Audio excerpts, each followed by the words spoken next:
E porque o tempo passa e sexta-feira chegou. A gente vai continuar esse livro aqui, Poder versus Força. A gente vai fazer uma parte da introdução e o primeiro capítulo também, se der tempo de começar. E ele vai começando a ficar cada vez mais interessante. Lembra, sempre que eu disse que a gente vai trabalhar em espiral do conhecimento. Então a gente pega certas situações, né? Não porque eu quero, mas porque o autor assim fez. Ele vai e volta num crescendo. E eu acho isso muito interessante porque, verdadeiramente, quando a gente lê a primeira vez, pega um livro que você tem, independente do que o autor, a metodologia dele de explorar aquilo, você lê hoje, você vai ler depois de um tempo, aquele mesmo livro, depois de alguns anos, você não é a mesma pessoa, você já tem outros conhecimentos. Então aquilo faz muito mais sentido. Além do que, parece que a gente faz outras sinapses, né? Outras ligações e percepção também, né? Que você olha aquilo, você, puta, parece que isso aqui não estava aqui, né? Sabe aquelas coisas de, eu tenho muita mania de pegar um lápis e começar a grifar uns trechos do livro. E aí você fala, gente, mas por que que eu deixei o outro de fora? Então por que que eu grifei esse em detrimento do outro, né? Isso acontece muito. Vamos lá. A gente estava falando en passant aqui, só para dar uma geralzona, porque já tem 2 vídeos anteriores, vocês podem dar uma olhadinha se vocês não tiveram a oportunidade de ver, para saber do que se trata, né, esse livro. Então, é a famosa escala de Hawkins, que fala sobre as emoções, mas isso é uma coisa, quando as pessoas difundem esse conhecimento, de forma não aprofundada, claro, né, mas quando elas difundem com vídeos, coisas que tais, elas fazem de uma forma bastante rasa. Não tô culpando ninguém não, tá? Porque depende do enfoque que você quer dar para alguma coisa. Mas o fato é que coloca, por exemplo, no filme O Segredo, você tem uma escala de emoções. Quando você tá muito lá embaixo, que você não tem força para nada, e como que vai ampliando, né, as nossas possibilidades e como a gente vai tendo emoções melhores. Eu não sei o que vem antes, né? Geralmente são as emoções, aquilo que a gente se conecta, a forma como a gente se direciona para as coisas, as emoções que a gente escolhe e a gente passa a ter. Daí você fala, mas como assim? Quando você está nos níveis mais baixos, você não escolhe as emoções, você é escolhido por elas. Carla, mas você viaja na potato, porque na realidade, se eu tenho uma decepção ou as coisas que eu não quero acontecem, então eu vou ficar chateada, eu vou ficar triste. Deixa eu fechar a janela aqui, porque tem um barulho. Eu vou até depois dar uma tratada nesse som, mas não sei, não quero que vocês tenham o desprazer de ouvir tanto barulho que vem da rua. Então, vou ficar fechada. O cachorro já olhou, falou assim: que é isso? A gente vai ficar com calor aqui? Mas, então é assim. Nos primeiros níveis, onde você tem as emoções de mais baixa frequência, como medo, vergonha, sei lá, qualquer senso de inadequação, tristeza, é como se você fosse muito frágil, qualquer coisa te domina, né? Porque você está em frequências mais baixas. Então você não escolhe, você simplesmente é afetado por aquelas emoções. Conforme você vai aprendendo a lidar com as situações e deixa de se ver como vítima, mas começa a assumir uma atitude mais proativa e você começa a trabalhar aquelas emoções para que elas virem sentimentos, refletir sobre elas, tirar aquela importância. Então você começa a subir nessa escala de consciência. Então aí você que chama as emoções e não você é dragado por elas. É lógico que tem situações que a gente é ser humano e vai ter as emoções que vão pegar, que vão falar mais alto. Mas é o tempo que você fica nelas. Então eu tive um choque, um susto, alguma coisa. Pensa, você tem as pessoas que você ama, né? Você não quer perder as pessoas que você ama.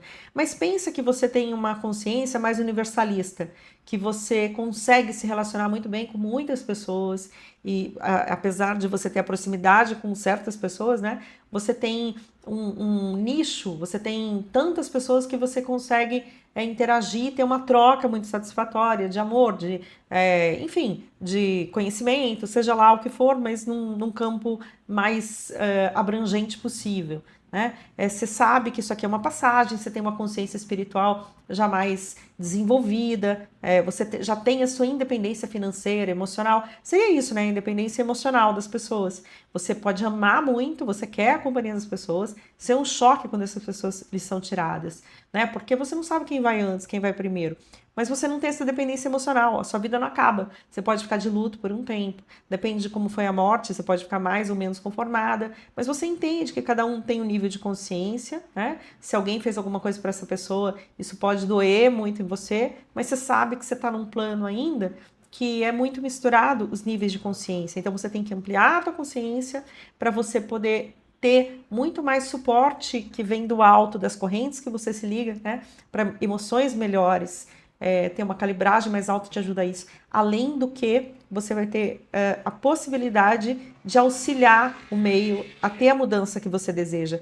Porque a gente tem que ser a mudança que a gente deseja e criar as oportunidades para que elas também aconteçam, essas mudanças. Mas vamos lá então. Então era mais ou menos para saber isso, sobre os níveis de consciência que a gente está, pelas emoções que tem, porque é difundido. Então, essa escala de Hawkins, segundo as emoções baixinhas, e vão aumentando, aumentando. E o que eles falam, né, no livro, no documentário, é que você, então, vai perceber que tipo de emoção aquelas situações lhe traz, para ver se você está no rumo certo, caminhando em direção à concretização daquilo que você quer, que é a lei da atração.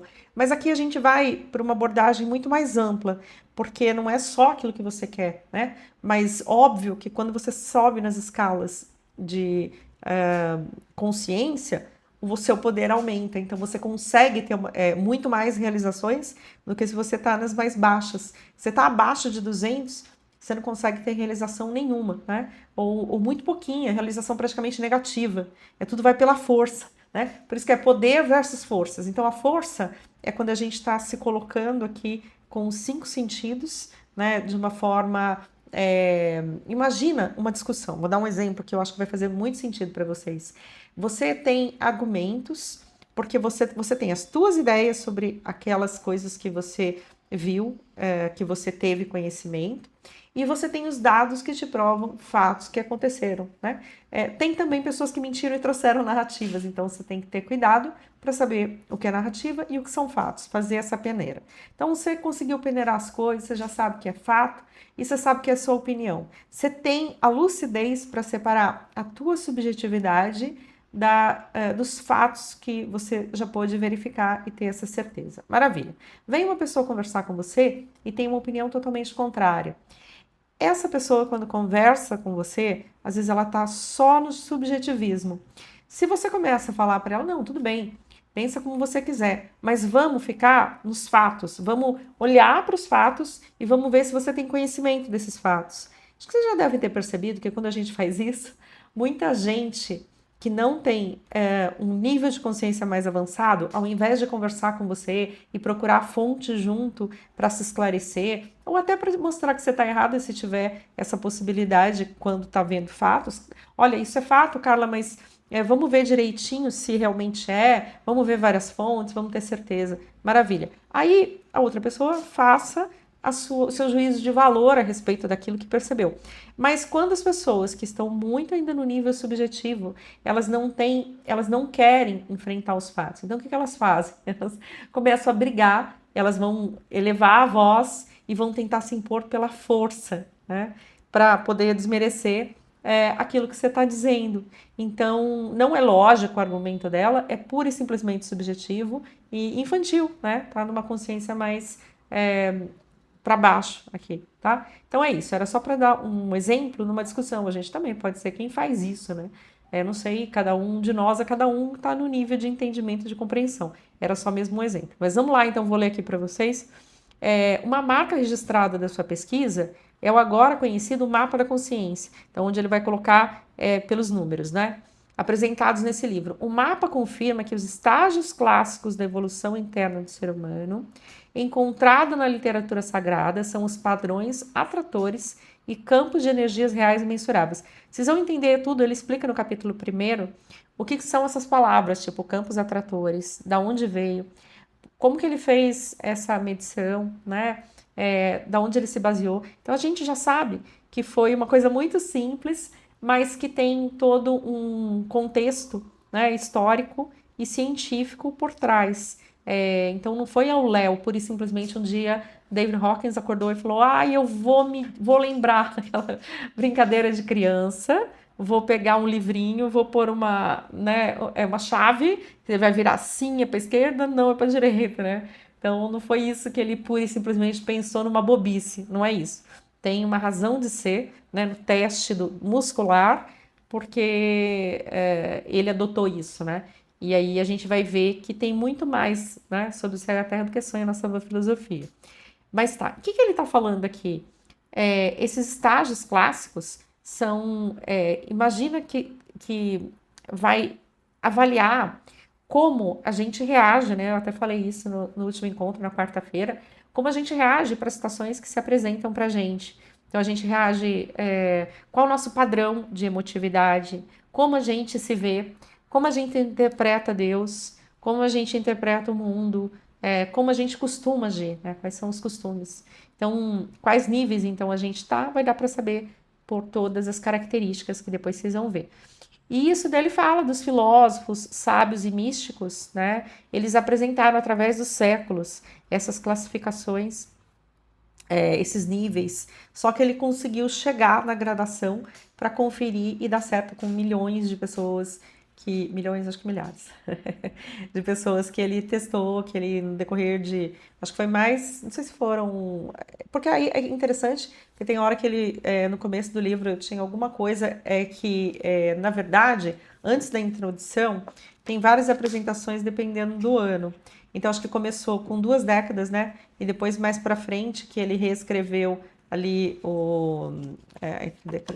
Deixa eu ver aqui. Tem muito prólogo aqui, né? Não sei quantos tem, na verdade, para ficar procurando isso aqui vai ser sacal para vocês, não vou ficar parando o vídeo. Mas então foi, na verdade, acho que ele trabalhou com isso durante 3 décadas, né? Então ele teve a oportunidade de ver a parte teórica e colocar em ação, em prática, além dele mesmo, né? Que eu já apresentei a biografia dele, muito boa, fantástica. E para os pacientes dele, para as pessoas que ele ajudou, que ele mediu, que ele fez essa mensuração. Bom, o mapa da consciência traria o processo emocional, a visão de Deus, então foi as coisas que eu falei agora há pouco.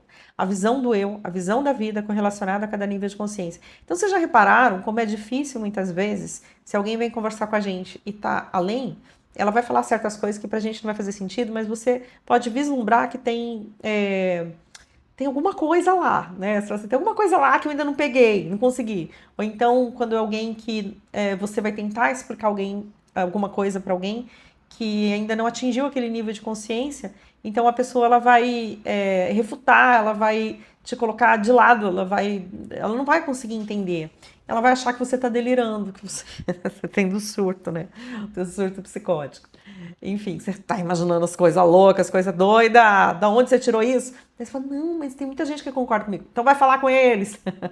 Então é até isso, né? Que na realidade eu acho graça, porque cada um fala com aquelas pessoas que estão vibrando numa frequência igual. Você pode falar com outras pessoas que estão abertas para ouvirem certas ideias, e isso é muito difícil.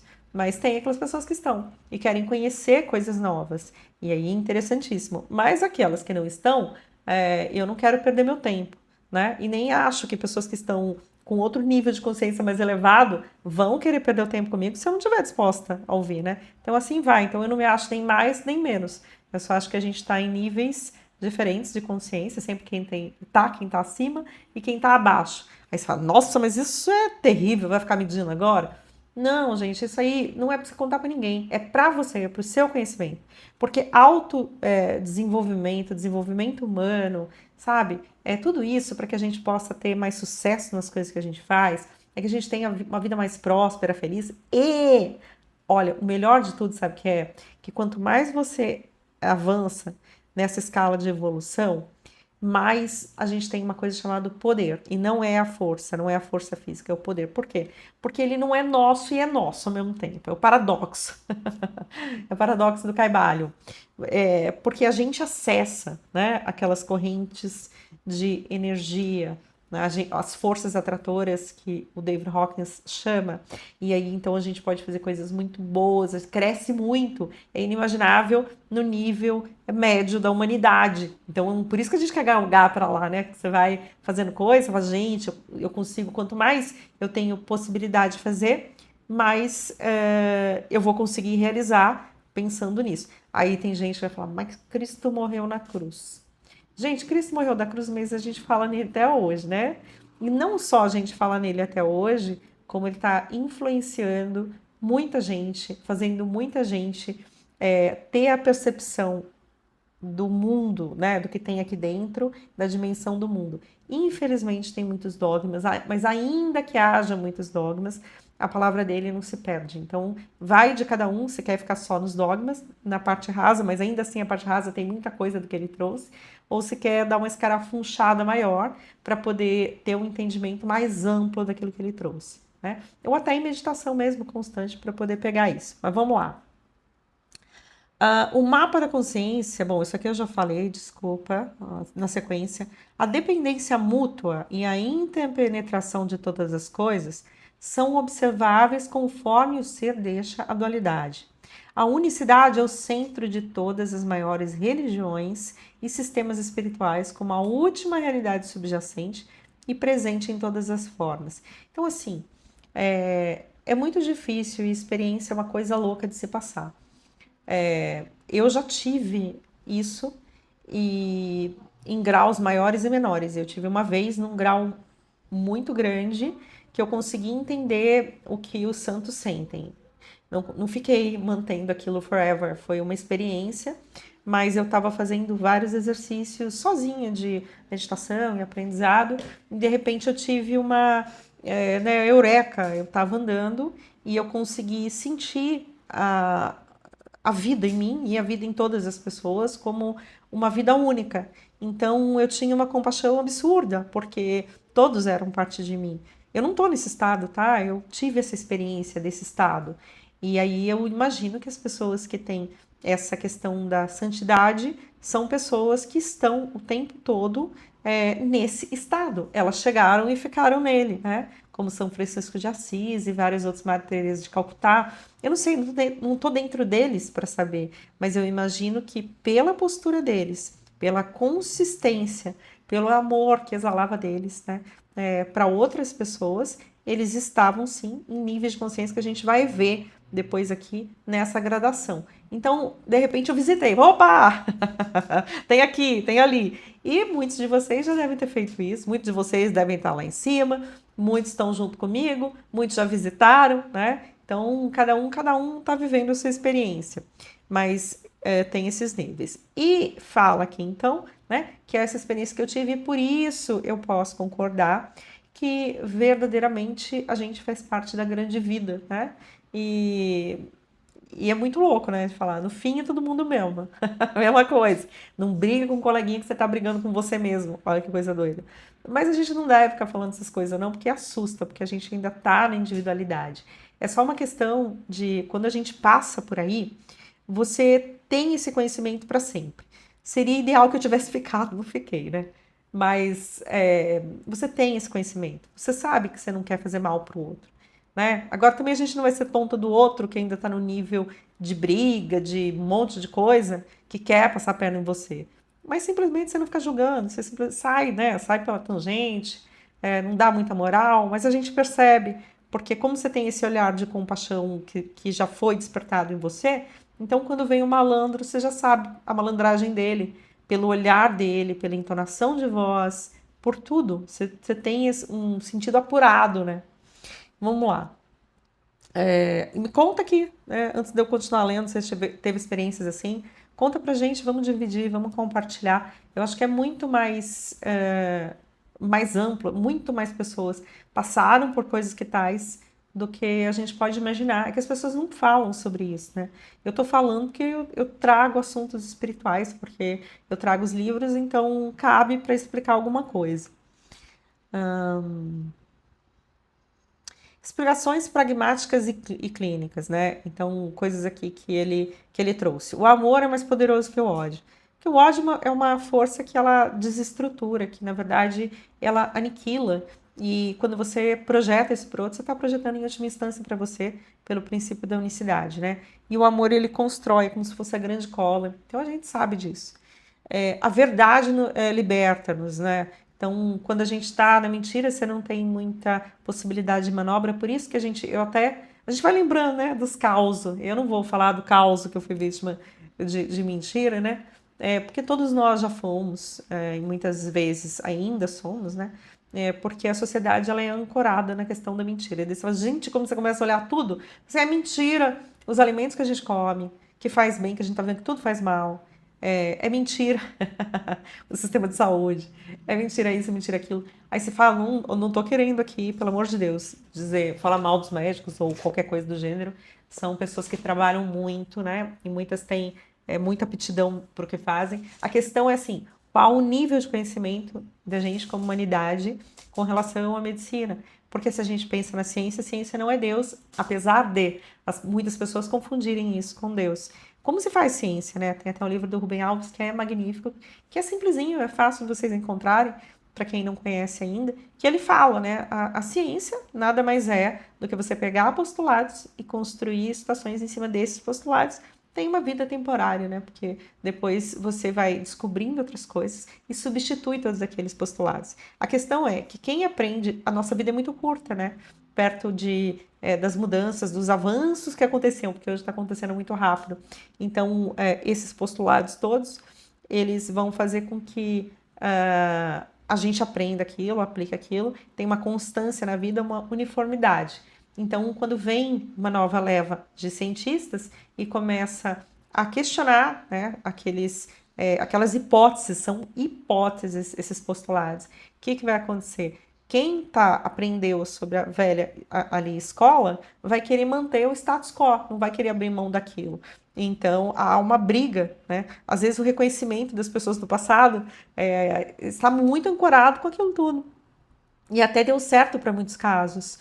Mas depois tem uma coisa mais ampla, né? Além dos interesses para se fazer ciência. Muitas vezes existe até, a gente sabe hoje que tem muitas pesquisas encomendadas, muitos cientistas que são cientistas de fachada, e aí tem aqueles que são bons convivendo com os que são ruins, que foram financiados, né? Ou que distorceram alguns dados super importantes por interesses financeiros da indústria farmacêutica. E não digo que ela seja de todo mal, né? Tem muita coisa boa. Mas a questão é, por que não deixaram conviver lado a lado a indústria farmacêutica com os remédios naturais? Por que combateram tanto a medicina, uma medicina das plantas, né? Porque não dava para patentear, porque não dava lucro, né? Então hoje a gente já sabe de tudo isso. Hoje o ser humano está muito mais esperto. Não em tudo, né? Porque ainda as emoções fazem com que a gente seja manipulado. Mas vamos lá. O perdão liberta ambos os lados. Então é isso mesmo, né, gente? Quando o Cristo falou, se eu falar errado, vocês me corrijam. Perdoar 77 vezes 7, não é isso? Então, perdoar sempre. Quando a gente pensa no Pai Nosso, né, que sempre fala pra gente perdoar, é assim como a gente gostaria de ser perdoado. E é fato, porque o coração da gente fica pesado e a gente tem que separar muito a questão da conduta com a pessoa que faz as coisas. Porque se eu condeno o outro pela atitude que ele tem, né, assim, com a mesma medida, com o mesmo peso, eu vou ser condenada também. E vou carregar aquele peso, né, de achar que eu posso me arrogar a ficar julgando, a ficar sempre aquela coisa. O perdão liberta, tudo bem. O amor incondicional cura. Então, isso eu acho que é a cura para todos os males, né? Amar não importa como. Só que existe muito também a questão da projeção do ego nesse amor, ou o amor que brota do coração quando você faz um caminho e tem essa consciência, né? Um amor que ele não é forçado, mas um amor que surge de uma compreensão alargada por participar de campos mais abertos, né? Não tão estreitos como aqueles que antes a gente se encontrava. A coragem empodera, né? Então, quando a gente tem coragem para enfrentar as adversidades, a gente está contando com uma força que não é uma força física, mas é um poder que existe nessa gradação dessa emoção, né?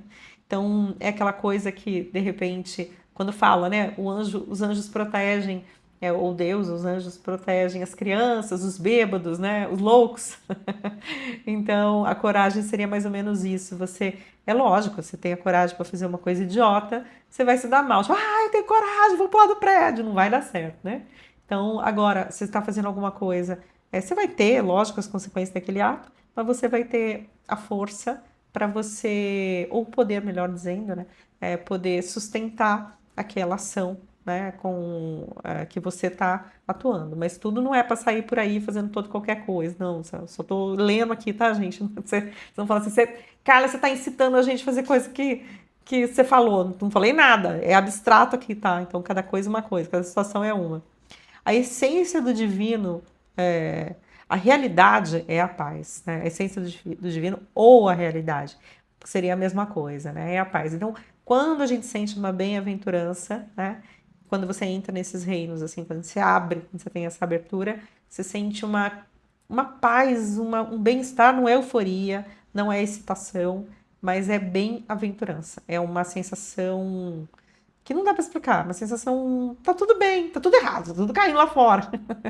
Você não tá anestesiada, mas você tá vibrando numa situação que você tem uma compreensão alargada, você olha para as coisas com um olhar de criança, sem ser burro, sabe? Sem ser, porque eles acham, né, criança é tonta, não sabe nada, por isso que ela tá feliz, né? Não é isso. Você tem um olhar de todas as coisas como se fossem novidade, todas as coisas como se fossem e são cheias de vida. Você vê e sente além daquilo que você está vendo e sentindo, né, na superfície. Que mais? O que ele traz? Que é legal. Os níveis da consciência são calibrados de acordo com os seus efeitos mensuráveis. Então, aqui, né, quando ele fala desses efeitos, são várias características que a gente vai ver mais para frente no decorrer dessa playlist para ver essa calibragem. E antes de fazer isso também, vou ver se eu trago um exemplo aqui com outra pessoa para vocês verem exatamente como faz, né, essa calibragem. Pra vocês poderem fazer, porque eu acho que está todo mundo curioso, né? Com cada aumento progressivo no nível de consciência, a frequência ou vibração da energia aumenta. Assim, consciências mais elevadas irradiam um efeito benéfico e curador no mundo, verificável na resposta muscular humana. Então, gente, ó, a gente não precisa de tanta gente que nem a gente pensa assim, né? Puxa vida, para mudar as coisas, a gente precisa de muita gente. É fato, mas não tanta gente quanto a gente acredita de início. Porque nós somos como receptores e antenas. Antenas, né? Emissores, né? Então a gente está emitindo o tempo todo aquela frequência que a gente sintoniza com prevalência e a gente também está pegando, se alimentando da fonte daqueles campos atratores que vocês vão ver essa definição certinho, que a gente vibra na maior parte do tempo. Se a gente vai se elevando e a gente faz isso, a gente está sendo um campo de influência. Quanto mais sobe, mais essa influência cresce. Eu não sei o número, eu acho que talvez ele vai falar lá na frente, se não falar nesse livro, vai falar em outro. Mas que você vai pegar muita gente. Então, imagina que se você quiser mudar uma situação, você tem que ter pessoas que consigam ir subindo, né? E não são tantas pessoas assim. Mas a gente atinge, então, uma massa crítica. O que para o sistema, para o status quo, para aqueles que querem manter tudo, vão querer calar, a gente não vai querer que isso aconteça nunca, né? Mas a gente tem que continuar, tem que ter coragem, né? Para dar certo isso. Bom, vamos lá. Olha que lindo isso aqui. Nós mudamos o mundo não pelo que dizemos ou fazemos, mas como uma consequência de quem nos tornamos. Então, é muito mais amplo, né? É a mesma coisa, você quer ensinar um filho, uma filha, você tem que ser o exemplo daquilo que você diz, porque não é o que você diz, mas é quem você é que vai marcar as pessoas por todo um conjunto de comportamentos que você tem e nenhum deles é forçado, mas é quem você representa, né? Quem você exterioriza aquilo que você é. Pessoas que buscam mestres, quando se sentem vivificados, estão em realidade entrando em contato com a própria natureza, já que de ambos se mesclam em algo único. Então aqui, que é muito interessante, e eu não sei se ele usa o termo vivificado, ele fala isso, tá? Mas assim, eu acho que essa palavra é minha, né? Não é minha, tá? Alguém usava bastante, eu acabei usando. Não lembro se foi do Paramahansa Yogananda, se foi dos livros da Seixinoe, não lembro, mas enfim, você vai ser vivificado quando você pega uma energia muito potente, né? Muito alta, muito boa, entra em contato e aquilo parece te dar um up, né? Você consegue subir um pouco da sua frequência. Então, muita gente tá perto de pessoas que estão muito elevadas de consciência e aí se sentem maravilhosamente bem, né? Porque essa pessoa irradia todo esse amor, irradia todas as qualidades daquela frequência alta que as outras não têm esse costume, né, de estar na presença. Então, olha que bonito, né? Porque o David Hawkins diz que ele vivia nessa frequência muito alta, não sei se 800, 1000, enfim. Mas a simplicidade, a humildade, né? Porque ele fala o que ele fala e a humildade que ele também demonstra em outros locais. Mas não porque ele é melhor que os outros, porque ele já tinha essa noção. Então isso é muito legal, né? Quem realmente alcança tem essa noção. Então ele fala assim, ó, quando você está feliz e está sentindo tudo isso, não é porque isso tudo é meu. Isso tudo que você sente é coisa sua, você não poderia sentir. Você só pode entrar em contato com aquilo que você tem internamente em você. Quando você entra em contato com aquilo e você sente tudo, não é único exclusivamente meu. Nós somos um, né, em última instância. Então, é aquilo que você reconhece da existência daquilo que também tem em você. Você só não está manifestando o tempo todo. Você está manifestando quando está perto de mim, porque é uma amostra daquilo que você é em potencial, mas ainda não chegou para viver de forma recorrente, né? Então é isso que ele fala, em linhas gerais. E eu queria falar mais, porque realmente eu queria passar muito mais coisa para vocês, mas se eu continuar aqui, vai ficar muito longo esse vídeo, então eu vou continuar na semana que vem, tá bom? Espero que vocês estejam gostando. Se tiver perguntas, por favor, façam as perguntas. Eu vou fazendo, como eu disse, explicando aos poucos para poder abarcar todo o livro. Eu acho até que vai ficar mais fácil depois, se tiver dúvidas, né? Mas se tiver, pode colocar. Se eu souber responder, eu já respondo. Se eu não souber, eu respondo mais para frente, mas vou anotar aqui para não perder essa oportunidade da gente conversar. E aí, qualquer coisa, eu pego os outros livros que eu tenho dele também para aclarar, para dar uma aprofundada, tá bom?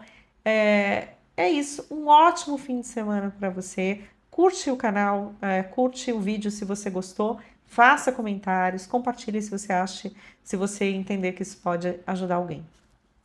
Um beijo, bom fim de semana, a gente se vê. Namastê, meu Deus interior, saúde, seu Deus interior. Tchau, tchau.